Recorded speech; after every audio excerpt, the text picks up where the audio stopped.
បាទអ្វីដែលសំខាន់គឺយើងកំសាន្តតិចតួចបាទដើម្បីកំសាន្តអារម្មណ៍លេងណាបាទនៅក្នុងថ្ងៃនេះលទ្ធផលដែលខ្ញុំមានបាទសម្រាប់ A B C D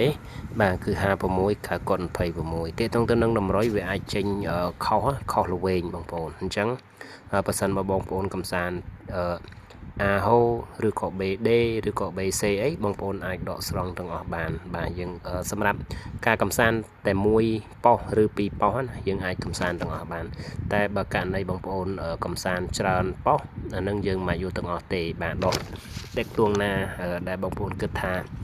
វាអាចល្អទៅបានហើយបាទអញ្ចឹងទី1គឺខ្ញុំមាន56បាទទី2បាទគឺ9គួតបាទទី3គឺ26បាទអញ្ចឹង3ខ្ទង់នេះ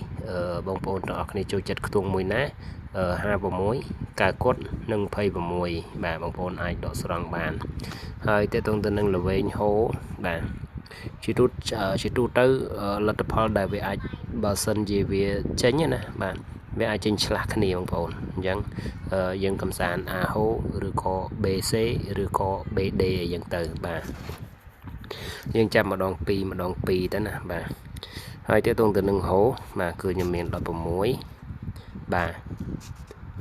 92បាទហើយនឹង93បាទអញ្ចឹងនេះគឺជាលទ្ធផលបាទដែលខ្ញុំបានធ្វើការបង្ហាញបងប្អូនទាំងអស់គ្នានៅក្នុងថ្ងៃនេះ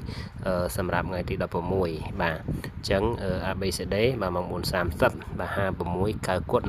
26បាទហើយហូបាទ16 92ហើយនឹង